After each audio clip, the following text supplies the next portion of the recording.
சரியான குல தெய்வம் எது? அது ஆணா பெண்ணா? அது எந்த நிலைமையில் இருக்கிறது?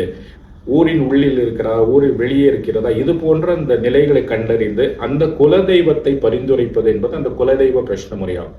ஸ்ரீ குருப்பியோ நமக. வணக்கம். அடியனின் பெயர் ஆச்சாரிய வித்யாரண்யா.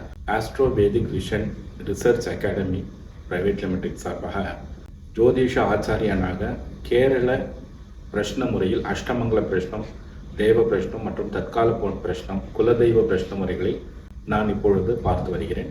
இந்த பிரஷ்ன முறைகள்லாம் பார்த்தீங்கன்னா தெய்வ அனுகூலத்தோட கேரள நாட்டில் தோன்றி தற்போது தமிழ்நாடு மற்றும் பிற மாநிலங்களிலும் பார்க்கப்படுகிறது. இந்த பிரஷ்ன முறையில் இருக்கக்கூடிய பலன் என்னன்னு பார்த்தா, ஒரு குடும்பத்தில் இருக்கக்கூடிய வழிவகையான தோஷங்கள், குறிப்பிட்டு சொல்லணும்னா தேவ தோஷங்கள் அல்லது தெய்வ தோஷங்கள், முக்கியமாக குலதெய்வம் தெரியாமல் இருக்கிறது, மகனுக்கோ அல்லது மகளுக்கோ காலகட்டத்தில் திருமணம் நடக்காமல் தள்ளி போகிறது, திருமணம் நடந்த தம்பதிகளுக்கு குழந்தை பாக்கியம் இல்லாமல் தாமதம் ஏற்படுவது, தொழில் மற்றும் வியாபாரத்தில் முன்னேற்றம் இல்லாமல் இருப்பது, சர்ப்ப தோஷங்கள் எனப்படக்கூடிய நாக தோஷங்கள் தொடர்ந்து அந்த தலைமுறைகளில் வருவது, எதிரிகளின் தொல்லைகள் ஏற்படுவது மற்றும் குடும்பத்தில் வழக்குகள், வம்புகள் போன்ற சத்துரு தோஷங்கள் ஏற்படுவது. இந்த மாதிரியான தோஷங்கள் எல்லாம் பல பரிகாரங்கள் பண்ணியும் நிவர்த்தி ஆகலைங்கிற பொழுது அதுக்கு ஒரு உத்தமமான தீர்வாக இந்த கேரளம் நாட்டில் தோன்றிருக்கக்கூடிய பிரஷ்ன முறையில் நிச்சயமாக கண்டறிந்து அதற்கு உண்டான தீர்வுகள் கொடுக்கப்படுகிறது. பிரஷ்ன முறைகளை பற்றி சொல்லும் பொழுது அதில் ஒரு 6 வகையான பிரஷ்ன வழிமுறைகளை அந்த பிரச்சனைகளை கண்டறிந்து வருகிறோம்.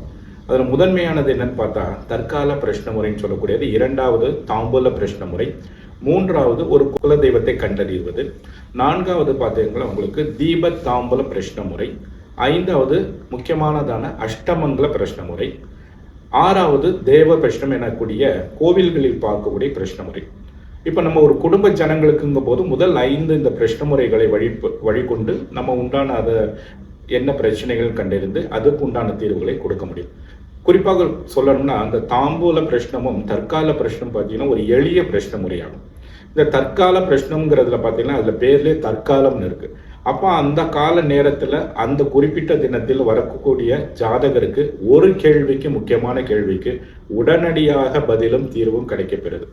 இது எப்படி ஏற்படுதுன்னா அந்த நபருடைய குலதெய்வத்தோட அனுகிரகத்துடன் துல்லியமான பலன்கள் கண்டிப்பாக இந்த சோழிகளை கையாளும் பொழுது சோழியிலிருந்து வெளிப்படுது.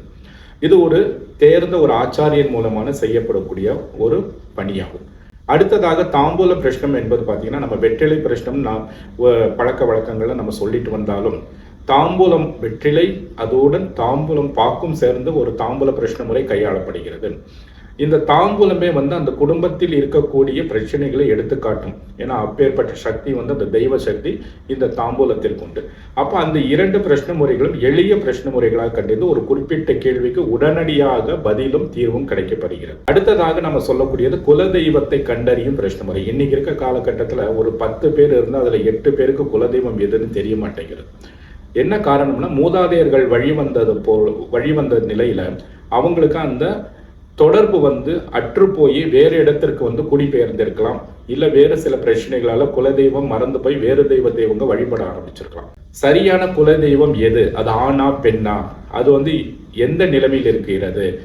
ஊரின் உள்ளில் இருக்கிறதா, ஊரின் வெளியே இருக்கிறதா? இது போன்ற இந்த நிலைகளை கண்டறிந்து அந்த குலதெய்வத்தை பரிந்துரைப்பது என்பது அந்த குலதெய்வ பிரஷ்ன முறையாகும். இதன் மூலம் பார்த்தீங்கன்னா இன்னைக்கு இருக்கக்கூடிய காலகட்டத்தில் நிறைய பேருக்கு குலதெய்வம் கண்டறியப்பட்டு அவங்க அந்த இடத்தையும் போய் தேடி கண்டுபிடித்து குலதெய்வத்திற்கு செய்ய வேண்டிய கடைமலையை செய்து அவங்களும் அவங்க குடும்பத்தாரும் மிக்க சந்தோஷமாக இருக்கிறார். இது பொதுவான எளிய பிரஷ்ன முறைகள் மூலமாக அவங்க குறிப்பிட்ட கேள்விக்கு கண்டுபிடிக்கப்படுகிறது. தீப தாம்பூலம் சொல்லக்கூடியது ஒரு தீபத்தையும் தாம்பூலத்தையும் வைத்து நாம் பார்க்கக்கூடிய பிரஷ்ன முறையாகும். தீபம்ங்கிறது ஒரு குத்துவிளக்கில் எரியக்கூடிய அந்த தீப ஜோதியை வைத்தும் அதனுடன் தாம்பூலத்தை வைத்தும் 2ம் கலந்து சிறிது விரிவாக பார்க்கக்கூடிய ஒரு பிரஷ்ன முறையாகும். இதுலேயும் ஒரு குறிப்பிட்ட ஒரு கேள்விக்கு மட்டுமில்லாது அந்த குடும்பத்தில் இருக்கக்கூடிய நபர்களுக்கு, ஜனங்களுக்கு மற்றும் அவருடைய தந்தை வழி உறவில் இருக்கக்கூடிய தோஷங்களை கண்டுபிடிப்பதும் ஒரு வகையாகும். இதற்கும் உண்டான வழிமுறைகள் கண்டுபிடிக்கப்பட்டு அதற்குண்டான பலன்கள் உரைக்கப்படும். அடுத்ததாக அஷ்டமங்கல பிரஷ்னம். 8 விதமான குணதோஷங்களை 8 விதமான முறைகளில் 8 விதமான மங்கள பொருட்களை கொண்டு கண்டறிவது அஷ்டமங்கல பிரஷ்ன முறை. இது சற்று விரிவானதாகும். இதற்கு பார்த்தீங்கன்னா தற்கால பிரஷ்னம் தீப தாம்பல பிரஷ்னத்தில் விடை கிடைக்காத பொழுது அல்லது சிறிது குழப்பமாக இருக்கும் பொழுது அவர்களுக்கு அஷ்டமங்கல பிரஷ்ன முறை பரிந்துரைக்கப்பட்டு அந்த கர்த்தாவின் இல்லத்திலோ அவர்களது இடத்திலோ அந்த பிரஷ்ன முறை கையாளப்படுகிறது. இந்த அஷ்டமங்கல பிரஷ்ன முறைக்கு மீறியது எதுவும் இல்லை. ஸோ அப்போ உயர்ந்ததாக ஒரு சிறப்பானதாக கருதப்படுவது இந்த அஷ்டமங்கல பிரஷ்ன முறையாகும்.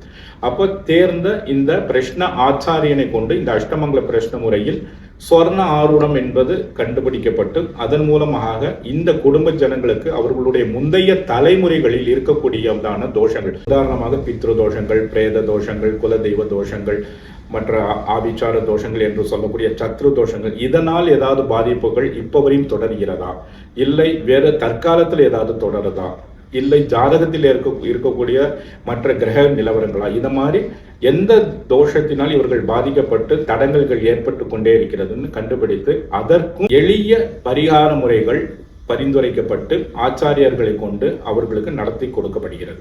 அப்பொழுது இந்த 5 பிரஷ்ன முறைகளும் நம்முடைய தனி மனிதனுக்கும் மற்றும் அவருடைய குடும்ப ஜனங்களுக்கும் குடும்பத்தாருக்கும் பரிந்துரைக்கப்பட்டு செய்யக்கூடியதாகும். கடைசியாக கூறிய தேவ பிரஷ்னம் என்பது ஒரு கோவிலில் கும்பாபிஷேகம் நடப்பதற்கு முன்பாக பார்க்க வேண்டியதாகும்.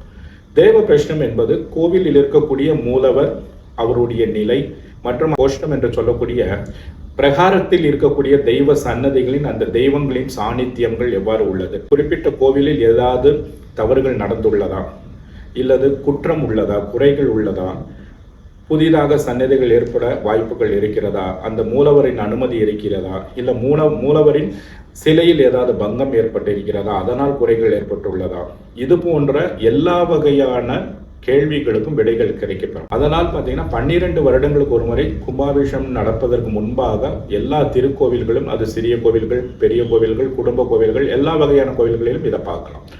இந்த பிரஷ்ன முறை தேவ பிரஷ்ன முறையை பார்த்து கண்டறிந்து அந்த தெய்வத்திற்கு உண்டான குறைகளை நிவர்த்தி செய்து அதன் மூலம் பலன்கள் பெறுவதும் என்பது தேவ பிரஷ்னமாகும். எனவே நம்முடைய குடும்ப ஜனங்களுக்கும் தெய்வங்களுக்கும் கேரள சாஸ்திரப்படி பிரஷ்ன முறையில் கையாளப்பட்டு எளிய பரிகாரங்கள் மூலமான இந்த பிரஷ்ன முறை கையாளப்படுகிறது.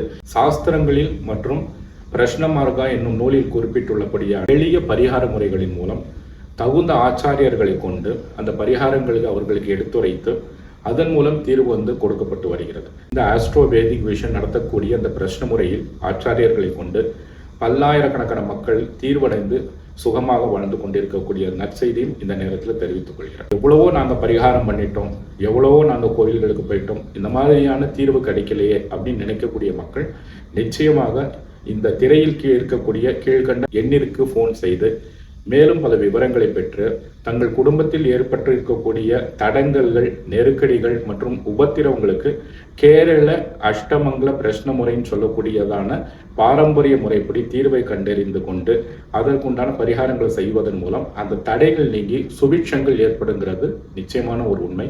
எனவே ஆஸ்ட்ரோவேதிக் நிறுவனத்தினருடைய இந்த தொலைபேசி எண்ணில் தொடர்பு கொண்டு நீங்கள் விவரங்களை பெற்று அதற்குண்டான பலன்களை தாங்கள் அனுபவிக்கலாம். அனைவருக்கும் நன்றி.